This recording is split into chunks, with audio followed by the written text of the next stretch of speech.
ഗുരുവായൂരപ്പ, അങ്ങയുടെ ഉത്തമ ഭക്തനായ വിദ്യാധരാധിപതിയായ ചിത്രകേതുവാകട്ടെ അനേകം ലക്ഷം വർഷങ്ങൾ, അത്രയും നീണ്ടകാലം പരമാനന്ദം അനുഭവിക്കുന്ന, ഭക്തി കൊണ്ട് ഉണ്ടാകുന്ന പരമാനന്ദം അനുഭവിക്കുന്ന മനസ്സോട് കൂടിയവനായി ലോകങ്ങളിൽ യഥേഷ്ടം സഞ്ചരിക്കുന്നവനായി ഗുരുവായൂരപ്പ, അവിടുത്തെ ഭക്തവാത്സല്യം, സൗന്ദര്യം തുടങ്ങിയ ഗുണഗണങ്ങളെ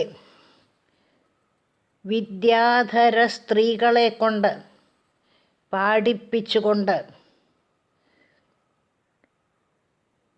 ഐഹിക സുഖങ്ങളിൽ യാതൊരു ആഗ്രഹവും ഇല്ലാതെ മനോഹരമായി സഞ്ചരിച്ചു. വിദ്യാധര സ്ത്രീകൾ, സുന്ദരിമാരായ വിദ്യാധര സ്ത്രീകളോട് കൂടിയാണ് ചിത്രകേതു സഞ്ചരിച്ചത്.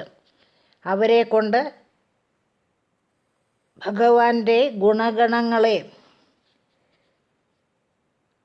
പാടിപ്പിച്ചുകൊണ്ടാണ് ചിത്രകേതു സഞ്ചരിച്ചത്. 8ാം ശ്ലോകത്തിൽ പറഞ്ഞ കാര്യങ്ങളാണ് ഇനി 9ാം ശ്ലോകം. അത്യന്തസംഗവിലയായ ഭവത്പ്രണുന്നോ നൂനം സരൗപ്യഗിരിമാപ്യ മഹൽ സമാജേ നിശങ്കമംഗകൃതവല്ലഭമംഗജാരിം തം ശങ്കരം പരിഹസന്നു മയാഭിഷേപേ.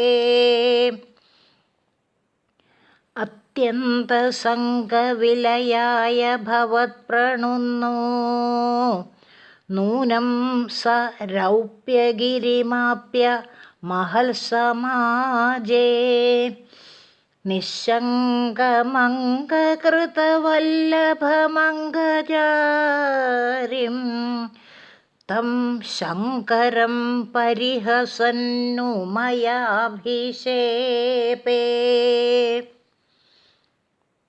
അത്യന്തസംഗവിലയായ നൂനം എന്ന് പറയുന്നു ശ്ലോകത്തിൽ.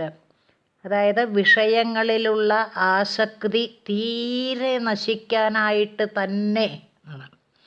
അത്യന്തസംഗവിലയായ നൂനം എന്ന് പറയുമ്പോൾ വിഷയങ്ങളിലുള്ള ആസക്തി തീരെ നശിക്കാനായിട്ട് തന്നെ, അതായത് തൻ്റെ പരമഭക്തനായ ചിത്രകേതുവിനെ 100% പരിശുദ്ധനാക്കാൻ വേണ്ടി തന്നെ ആണ്. തൻ്റെ പരമഭക്തനായ ചിത്രകേതുവിനെ 100% പരിശുദ്ധനാക്കാൻ വേണ്ടി തന്നെ ഗുരുവായൂരപ്പ സ ഭവത്പ്രണുന്ന എന്ന് പറയുന്നു. സ എന്ന് പറയുമ്പോൾ ചിത്രകേതു അങ്ങയാൽ പ്രേരിപ്പിക്കപ്പെട്ടവനായിട്ട് ആണ്. ഭവത്പ്രണുന്ന എന്ന് പറയുമ്പോൾ അങ്ങയാൽ പ്രേരിപ്പിക്കപ്പെട്ടവനായിട്ട് രൗപ്യഗിരിം ആപ്യ എന്ന് പറയുന്നു. രൗപ്യഗിരി എന്ന് പറയുമ്പോൾ മഹാദേവൻ്റെ സ്ഥാനം. കൈലാസത്തിൽ എത്തിയിട്ട് എന്നാണ്. രൗപ്യഗിരിം ആപ്യ എന്ന് പറയുമ്പോൾ കൈലാസത്തിൽ എത്തിയിട്ട് അവിടെ നോക്കുമ്പോൾ വലിയൊരു സദസ്സ് നടക്കുകയാണ്. മഹൽ സമാജേ നിശങ്കം എന്ന് പറയുന്നു. മഹാത്മാക്കൾ നിറഞ്ഞ ഒരു സദസ്സ്. മഹൽ സമാജേ എന്ന് പറയുമ്പോൾ മഹാത്മാക്കൾ നിറഞ്ഞ സദസ്സിൽ നിശങ്കം, യാതൊരു സംശയവും കൂടാതെ അംഗകൃതവല്ലഭം അംഗജാരിം എന്നാണ്. അംഗകൃതവല്ലഭം എന്ന് പറയുമ്പോൾ അംഗം എന്ന് പറഞ്ഞാൽ മടിത്തട്ട്. അംഗകൃതവല്ലഭം എന്ന് പറയുമ്പോൾ പാർവതീദേവിയെ മഹാദേവൻ മടിയിൽ വെച്ചുകൊണ്ടിരിക്കുന്നു. അപ്പോൾ ഇത്രയും മഹാത്മാക്കൾ നിറഞ്ഞ സദസ്സിൽ അംഗകൃത വല്ലഭം പാർവതീദേവിയെ മടിയിൽ വെച്ചുകൊണ്ടിരിക്കുന്ന,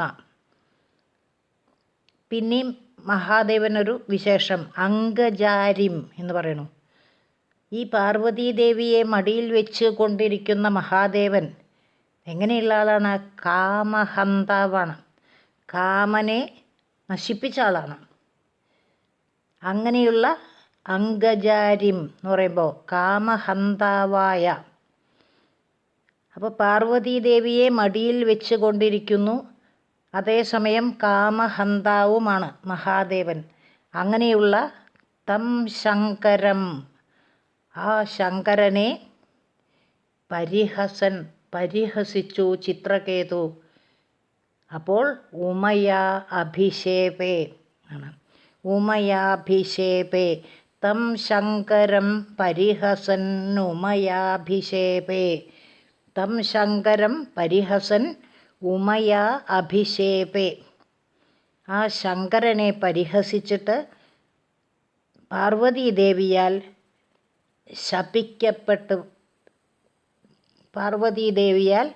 ശപിക്കപ്പെട്ടു. അപ്പോൾ ഒന്നും കൂടി പറയുമ്പോൾ അത്യന്തസംഗവിലയായ നൂനം എന്നാണ്.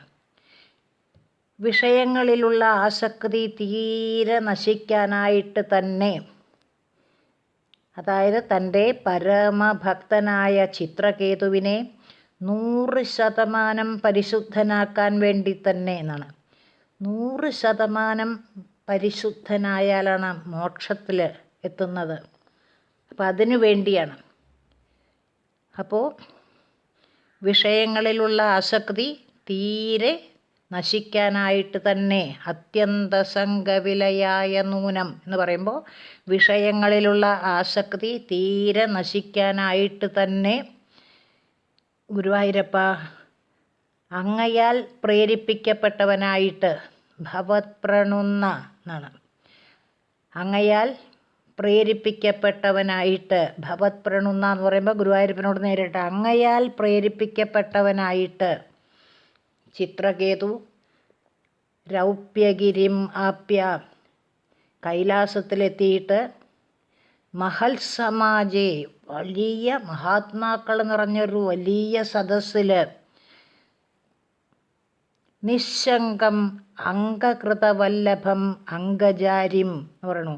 യാതൊരു സംശയവും കൂടാതെ മഹാത്മാക്കൾ നിറഞ്ഞ സദസ്സിൽ പാർവതീദേവിയെ മടിയിൽ വെച്ചുകൊണ്ടിരിക്കുന്ന അംഗകൃതവല്ലഭം എന്ന് പറയുമ്പോൾ പാർവതീദേവിയെ മടിയിൽ വെച്ചുകൊണ്ടിരിക്കുന്ന, അതേസമയം അംഗജാരിം കാമഹന്താവാണ്.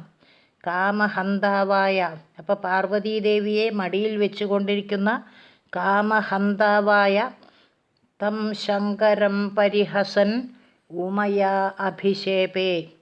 ആ ശങ്കരനെ പരിഹസിച്ചിട്ട് പാർവതീദേവിയാൽ ചിത്രകേതു ശപിക്കപ്പെട്ടു. അപ്പോൾ പരമഭക്തനായ ചിത്രകേതു ലോകഗുരുവായ മഹാദേവനെ പരിഹസിച്ചു എന്ന് പറഞ്ഞാൽ എങ്ങനെ വിശ്വസിക്കും? ഭവത്പ്രണുന്ന എന്നാണ് 9-ാം ശ്ലോകത്തിൽ ഈ വിശ്വസിക്കാൻ പ്രയാസമായ കാര്യത്തിന് കാരണം പറയുന്നത്. അങ്ങയാൽ പ്രേരിപ്പിക്കപ്പെട്ടിട്ട് എന്ന്. എല്ലാ കാര്യങ്ങളും ഈശ്വരേച്ഛ പോലെ സംഭവിക്കുന്നു. ചിത്രകേതു വൃത്രാസുരനായി ജനിക്കണം. അതിന് ഒരു കാരണം വേണമല്ലോ. അതാണ് ചിത്രകേതുവിന് മഹാദേവനെ പരിഹസിക്കാൻ സംഘർഷണമൂർത്തിയായ ഗുരുവായൂരപ്പ അവിടുന്ന് തന്നെ അവസരം ഉണ്ടാക്കിയത്. തന്നെ പരിഹസിച്ചപ്പോൾ മഹാദേവൻ പുഞ്ചിരിച്ചു. കാരണം മഹാദേവന് ഗുരുവായൂരപ്പ അവിടുത്തെ ഭക്തന്മാരെ അത്രയ്ക്കിഷ്ടമാണ്. തന്നെ പരിഹസിച്ചാലും ചിത്രകേതുവിനോട് കോപം തോന്നിയില്ല എന്ന് മാത്രമല്ല, വളരെയധികം വാത്സല്യത്തോടു കൂടി പുഞ്ചിരിച്ചു. പക്ഷേ പാർവതീദേവിക്ക് സഹിച്ചില്ല. കോപം വന്നു. അസുരനായിപ്പോട്ടെ എന്ന് ശപിക്കുകയും ചെയ്തു. നിസ്സംഭ്രമസ്ത്വയമയാചിതശാപമോക്ഷോ വൃത്രാസുരത്വമുപഗമ്യ സുരേന്ദ്രയോധി ഭക്ത്യാത്മതത്വകഥനൈ സമരേ വിചിത്രം ശത്രോരപി ഭ്രമമപാസ്യ ഗതപദം തേ നിസ്സംഭ്രമസ്ത്വയമയാചിതശാപമോക്ഷോ വൃത്രാസുരത്വമുപഗമ്യ സുരേന്ദ്രയോധി ഭക്ത്യാത്മതത്വകഥനൈ സമരേ വിചിത്രം ശത്രോരപി ഭ്രമമപാസ്യ ഗതപദം തേ. ഇദ്ദേഹം വലിയ തത്വജ്ഞാനിയാണെന്ന് പറയുന്നു. എന്നിട്ട് ലജ്ജയില്ലാതെ, യാതൊരു ലജ്ജയുമില്ലാതെ മഹാത്മാക്കളുടെ സദസ്സിൽ ഭാര്യയെ മടിയിൽ വെച്ച് ലാളിക്കുന്നു. ചിത്രകേതു മഹാദേവനെ പരിഹസിച്ചതാണ്. മഹാദേവൻ പുഞ്ചിരിച്ചതേയുള്ളൂ ഇത് കേട്ടിട്ട്. പക്ഷേ പാർവതീദേവിക്ക് കോപം വന്നു. പാർവതീദേവി ചിത്രകേതുവിനെ ശപിച്ചു. അസുരനായിപ്പോട്ടെ എന്നാണ് ശാപം. അതിനുശേഷം എന്ത് സംഭവിച്ചു? അയം തു ചിത്രകേതുവാകട്ടെ എന്നാണ്. അയം തു ചിത്രകേതുവാകട്ടെ നിസ്സംഭ്രമ അയാചിത ശാപമോക്ഷ എന്നൊക്കെ പറയുന്നു. ദേവി ശപിച്ചപ്പോൾ യാതൊരു വിധത്തിലുള്ള പരിഭ്രമവും ഇല്ലാത്തവനായി എന്നാണ്. ശാപമോക്ഷത്തിന് ദേവിയോട് അപേക്ഷിക്കാത്തവനായി എന്നൊക്കെയാണ്. നിസ്സംഭ്രമ അയാചിത ശാപമോക്ഷ എന്നൊക്കെ പറയുമ്പോൾ ദേവി ശപിച്ചപ്പോൾ യാതൊരു വിധത്തിലുള്ള പരിഭ്രമവും ഇല്ലാത്തവനായി. അയാചിത ശാപമോക്ഷ എന്ന് പറയുമ്പോൾ ദേവിയോട് ശാപമോക്ഷത്തിനായിക്കൊണ്ട് അപേക്ഷിക്കാത്തവനായി. അപ്പോൾ പിന്നെ ദേവി ശപിച്ച പോലെ വൃത്രാസുരത്വം ഉപഗമ്യ ആണ്. വൃത്രാസുരനായി ജനിച്ച് വൃത്രാസുരത്വം ഉപഗമ്യ, വൃത്രാസുരൻ്റെ അവസ്ഥയെ പ്രാപിച്ച് എന്നാണ്. വൃത്രാസുരത്വം ഉപഗമ്യ എന്ന് പറയുമ്പോൾ വൃത്രാസുരൻ്റെ അവസ്ഥയെ പ്രാപിച്ച് ദേവേന്ദ്രനായിട്ട് യുദ്ധം ചെയ്യണം. സുരേന്ദ്രയോധി എന്ന് പറയണം. ദേവേന്ദ്രനായി യുദ്ധം ചെയ്യുന്നു. സുരേന്ദ്രയോധി, ഇന്ദ്രനായിട്ട് യുദ്ധം ചെയ്യുക. അപ്പോൾ വൃത്രാസുരത്വം ഉപഗമ്യ സുരേന്ദ്രയോധി എന്നാണ്.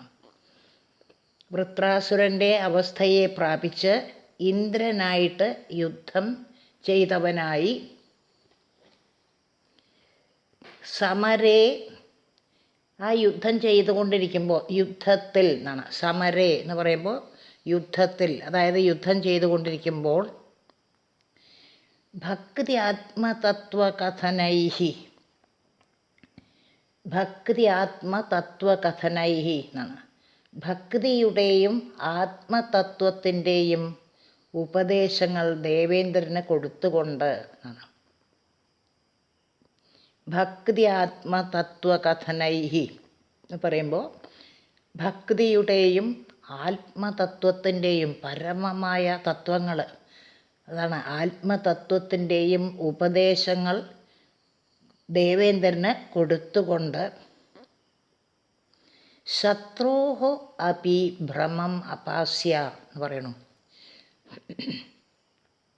ശത്രോഹോ അപി ഭ്രമം അപാസ്യ എന്ന് പറയുമ്പോൾ ശത്രുവായ ഇന്ദ്രനെ ഞെട്ടിച്ചുകൊണ്ട് ഇന്ദ്രൻ അങ്ങനെ ഭ്രമിക്കുകയാണ്. ഒരു അസുരൻ ഇത്രയും കേമായിട്ട് ഭക്തിയെപ്പറ്റിയും ആത്മതത്വത്തെപ്പറ്റിയും ഒക്കെ തന്നെ ഉപദേശിക്കുന്നു. ഇന്ദ്രൻ ആകെ വല്ലാതെ അത്ഭുതപ്പെട്ടു ദേവേന്ദ്രൻ. ഇവിടെ ശത്രോഹോ അപി ഭ്രമം അപാസ്യ എന്ന് പറയുമ്പോൾ ഇന്ദ്രൻ്റെ പോലും ദേവേന്ദ്രൻ്റെ പോലും അജ്ഞാനത്തെ നശിപ്പിക്കുന്നവനായിട്ട് എന്നാണ്. ശത്രോഹോ അപി ഭ്രമം അപാസ്യ, ദേവേന്ദ്രൻ്റെ പോലും അജ്ഞാനത്തെ നശിപ്പിക്കുന്നവനായി.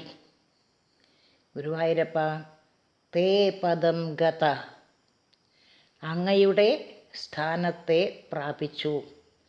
തേ പദം ഗത എന്ന് പറയുമ്പോൾ അങ്ങയുടെ സ്ഥാനത്തെ പ്രാപിച്ചു. ഇതിനിപ്പോൾ എന്താ പറയുക? വിചിത്രം എന്ന് പറയുന്നു ശ്ലോകത്തിൽ. അത്യത്ഭുതം എന്നല്ലാതെ എന്താണ് പറയുക? വിചിത്രം എന്ന് പറയുമ്പോൾ അത്യത്ഭുതം. ഒരു പ്രാവശ്യം കൂടി പറയുമ്പോൾ അയം തു, ഈ ചിത്രകേതുവാകട്ടെ നിസ്സംഭ്രമ അയാചിത ശാപമോക്ഷ, ദേവി ശപിച്ചപ്പോൾ യാതൊരു വിധത്തിലുള്ള പരിഭ്രമവും ഇല്ലാത്തവനായി. അയാചിത ശാപമോക്ഷ, ദേവിയോട് ശാപമോക്ഷത്തിനു വേണ്ടി അപേക്ഷിക്കാത്തവനായി. അതായത് എല്ലാം ഈശ്വരേച്ഛയാണ്, നമുക്ക് ഒന്നും ചെയ്യാൻ പറ്റില്ല എന്ന് വിചാരിച്ച് ശാപമോക്ഷമൊന്നും ദേവിയോട് ചോദിച്ചില്ല, ശാപമോക്ഷത്തിനായിട്ട് അപേക്ഷിച്ചില്ല ചിത്രകേതു എന്നാണ്. അപ്പം എന്ത് സംഭവിച്ചു? വൃത്രാസുരത്വം ഉപഗമ്യ സുരേന്ദ്രയോധി എന്ന് പറയണു. വൃത്രാസുരൻ്റെ അവസ്ഥയെ പ്രാപിച്ച്, ശാപം അതാണല്ലോ അസുരനായി പോട്ടെ എന്ന്. അപ്പം അതുകൊണ്ട് വൃത്രാസുരൻ്റെ അവസ്ഥയെ പ്രാപിച്ച് സുരേന്ദ്രയോധി, ഇന്ദ്രനായി യുദ്ധം ചെയ്തവനായി. ആ യുദ്ധത്തിൽ സമരേ, യുദ്ധത്തിൽ ഭക്തി ആത്മതത്വകഥനൈഹി, ഭക്തിയുടെയും പരമമായ ആത്മതത്വത്തിൻ്റെയും ഉപദേശങ്ങൾ കൊടുത്തുകൊണ്ട്, ഭക്തി ആത്മതത്വകഥനൈഹി, ഭക്തിയുടെയും ആത്മതത്വത്തിൻ്റെയും ഉപദേശങ്ങൾ ശത്രുവായ ദേവേന്ദ്രന് കൊടുത്തുകൊണ്ട്, യുദ്ധം ചെയ്തുകൊണ്ടാണ് ഈ ഉപദേശം. അതാണ്. അപ്പോൾ ഭക്തി ആത്മതത്വകഥനൈഹി, ഭക്തിയുടെയും ആത്മതത്വത്തിൻ്റെയും ഉപദേശങ്ങൾ ദേവേന്ദ്രന് കൊടുത്തുകൊണ്ട് ശത്രോഹോ അപി ഭ്രമം അപാസ്യ എന്നാണ്. ശത്രുവായ ദേവേന്ദ്രൻ്റെ പോലും അജ്ഞാനത്തെ നശിപ്പിക്കുന്നവനായിട്ട്. ഗുരുവായൂരപ്പ തേ പദം ഗത, വൃത്രാസുരൻ അങ്ങയുടെ സ്ഥാനത്തെ പ്രാപിച്ചു. വിചിത്രം, ഇത് വളരെ അത്ഭുതം. മൂന്നാം ശ്ലോകത്തിൽ പറഞ്ഞുകൊണ്ടിരുന്ന കാര്യം പെട്ടെന്ന് നിർത്തിവെച്ച് ചിത്രകേതുവിൻ്റെ കഥ പറയാൻ തുടങ്ങി. പ്രാക്ശൂരസേന വിഷയേ കില ചിത്രകേതു എന്ന് തുടങ്ങുന്ന ശ്ലോകം. മൂന്നാം ശ്ലോകത്തിൽ പറഞ്ഞ കാര്യത്തിൻ്റെ തുടർച്ചയായി അതായത് ചിത്രകേതുവിൻ്റെ കഥയുടെ തുടർച്ചയായി ഇനിയുള്ള കാര്യങ്ങൾ പറയുന്നു.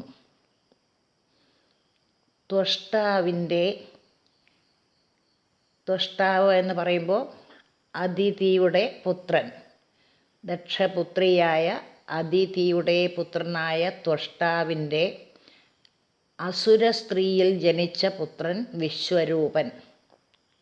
ദേവേന്ദ്രൻ കുറച്ചു കാലം ദേവേന്ദ്രൻ്റെ പുരോഹിതനായി വിശ്വരൂപനെ നിയമിച്ചു. കുറച്ചു കാലം ദേവേന്ദ്രൻ്റെ പുരോഹിതനായിരുന്നു വിശ്വരൂപൻ. അതിന് കാരണമുണ്ട്. വാസ്തവത്തിൽ ബൃഹസ്പതിയാണ് ദേവേന്ദ്രൻ്റെ ഗുരു. ദേവഗുരുവായ ബൃഹസ്പതിയെ ഇന്ദ്രൻ അവമാനിച്ചതുകൊണ്ട് ബൃഹസ്പതി കോപിച്ച് അന്തർധാനം ചെയ്തു. അപ്പോൾ ദേവാസുര യുദ്ധത്തിൽ ദേവന്മാർക്ക് പരാജയമുണ്ടായി. ആചാര്യനില്ലാത്തതാണ് പരാജയത്തിന് കാരണം. അപ്പോൾ ബ്രഹ്മാവിൻ്റെ ഉപദേശമനുസരിച്ച് വിശ്വരൂപനെ തൻ്റെ ആചാര്യനാക്കി ദേവേന്ദ്രൻ. വിശ്വരൂപൻ ഉപദേശിച്ച ഗുരുവായൂരപ്പ, അങ്ങയെ സംബന്ധിക്കുന്ന നാരായണ മന്ത്രത്തിൻ്റെ ശക്തി കൊണ്ട് ദേവന്മാർക്ക് വീണ്ടും വിജയമുണ്ടായി. ദേവന്മാർ വീണ്ടും അസുരന്മാരെ തോൽപ്പിച്ചു. അതിനുശേഷം അമ്മ അസുര സ്ത്രീയായതുകൊണ്ട് വിശ്വരൂപന് അസുരന്മാരോട് ഒരു സോഫ്റ്റ് കോർണർ ഉണ്ടായിരുന്നു. അങ്ങനെ വിശ്വരൂപൻ അസുരന്മാർക്ക് ഹവിർഭാഗം നൽകി. അതറിഞ്ഞ് ദേവേന്ദ്രൻ കോപിച്ച് വിശ്വരൂപൻ്റെ ശിരസ്സ് ഛേദിച്ചു. പുത്രനെ നിഗ്രഹിച്ച ഇന്ദ്രനെ നിഗ്രഹിക്കാൻ ഒരാൾ വേണമെന്ന് വിചാരിച്ച് ത്വഷ്ടാവ് ഒരു ഹോമം നടത്തി. ഇന്ദ്രനെ നിഗ്രഹിക്കാൻ ഒരു പുത്രൻ എന്നാണ് മന്ത്രത്തിൻ്റെ ശരിയായ ഉദ്ദേശം. പക്ഷേ മന്ത്രം പിഴച്ചു. ഇന്ദ്രനെ നിഗ്രഹിക്കാൻ ഒരു പുത്രൻ എന്ന് മാറിപ്പോയി. ഇന്ദ്രൻ നിഗ്രഹിക്കുന്ന പുത്രൻ എന്നായിപ്പോയി. ഇന്ദ്രനെ നിഗ്രഹിക്കാൻ ഒരു പുത്രൻ എന്ന് മാറി ഇന്ദ്രൻ നിഗ്രഹിക്കുന്ന പുത്രൻ എന്നായിപ്പോയി. അങ്ങനെ മന്ത്രം പിഴച്ചുപോയി. അങ്ങനെ വൃത്രാസുരൻ ഇന്ദ്രനാൽ നിഗ്രഹിക്കപ്പെട്ടു. വൃത്രാസുരത്വമുപഗമ്യ സുരേന്ദ്രയോധി എന്നൊക്കെ ശ്ലോകത്തിൽ പറയുന്നു. ഗുരുവായൂരപ്പ, അങ്ങയ്ക്ക് എത്രയോ ഭക്തന്മാരുണ്ടാകും. പക്ഷേ വൃത്രാസുരനാണ്. അദ്ദേഹത്തെ പോലെ ഒരു ഭക്തൻ അങ്ങയ്ക്കില്ല എന്ന് ഉറപ്പിച്ച് പറയാം. കാരണം യുദ്ധം ചെയ്തുകൊണ്ട് ശരീരം മുഴുവൻ ചോര വാർന്നൊലിച്ചുകൊണ്ട് തൻ്റെ ശത്രുവായ ദേവേന്ദ്രന് ഭക്തിയുടെ മാഹാത്മ്യത്തെപ്പറ്റി ഉപദേശിക്കുന്നു. പരമമായ തത്വങ്ങളെപ്പറ്റി ഉപദേശിക്കുന്നു. അപ്രകാരം ചെയ്തുകൊണ്ട് മോക്ഷത്തെ പ്രാപിക്കുന്നു. അത്യാശ്ചര്യം, വിചിത്രം എന്നല്ലാതെ എന്ത് പറയാൻ? വൃത്രാസുരൻ സംഘർഷണമൂർത്തിയായ ഗുരുവായൂരപ്പ അങ്ങയുടെ ഉത്തമ ഭക്തനാണ്. അദ്ദേഹത്തിന് അങ്ങയെ മാത്രം മതി, മറ്റൊന്നും വേണ്ട. ഇപ്രകാരമാണ് വൃത്രാസുരൻ പറയുന്നത്. അദ്ദേഹത്തിന് ഇന്ദ്രപദവി വേണ്ട, രാജ്യസുഖങ്ങൾ വേണ്ട, ബ്രഹ്മപദം വേണ്ട, സിദ്ധികളൊന്നും വേണ്ട. എന്തിനധികം പറയുന്നു, മോക്ഷസൗഖ്യം പോലും വേണ്ട. ഗുരുവായൂരപ്പനെ മാത്രം മതി.